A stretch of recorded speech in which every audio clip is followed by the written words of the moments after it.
But if we're talking middle school and high school, Okay.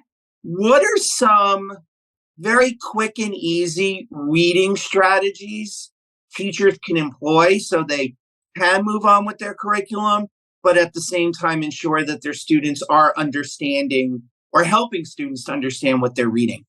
Okay. Totally makes sense. Great question. So when there's a saying when we're talking about the lower grades, we're just teaching them to learn how to read, right? Maybe you've heard this. We're teaching students foundational skills, K through 3. We're looking for that proficiency where they're learning how to read.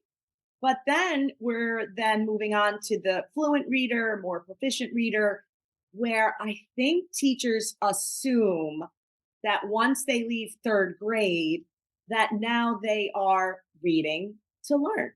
And I hear it time and time again from middle school, high school, like, didn't they learn how to read it in the lower grades? Well, yes, they learned. Yes, teachers taught great skill and strategy work, but it doesn't mean they were practicing. It doesn't mean they were progressing in their craft. And as reading gets harder in those content grades, children fall behind. They're falling through the cracks to begin with. And now they're given information more to, yes, read to learn, but kind of just being assigned reading tasks. Read this chapter, read these passages, and answer these questions. So they lose their foundational skills practice. They lose what it means to really be a reader.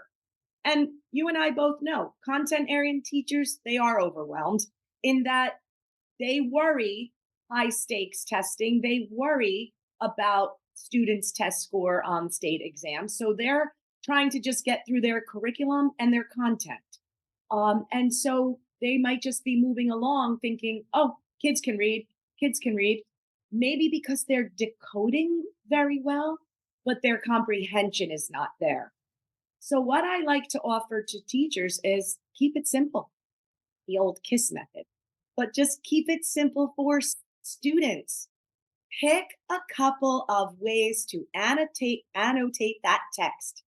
Make a classroom poster where it's consistent across the board and simple, where it's underline a new important detail. That would be one of the reading skills. Underline a key important piece of information.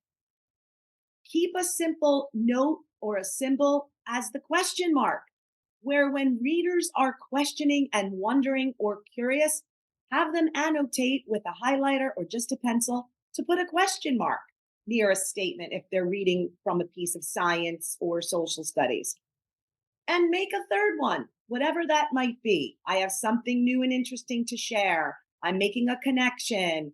I'm making inferences. I'm using my schema to kind of synthesize and put new learning in place. So, three simple symbols, three simple annotation marks, but keep it consistent across the board so children see it maybe in social studies and they see the same annotation marks in science and maybe in music and maybe in math.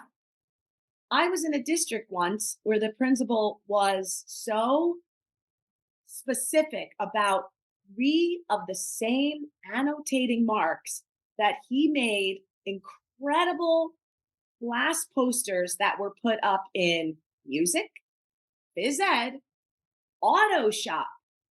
So when they went to, no matter what classroom they went to, no matter what they read in one content area they were in, they had the same consistent marking symbols. So no matter what they were reading, they were showing teachers their thinking. And that brings me back to this. Reading is invisible. Nobody can see what a child is thinking while they read. Reading is supposed to be an interactive reaction experience. So we assume students in middle school and high school are reacting while they're thinking. But we can't just assume. We need to see it.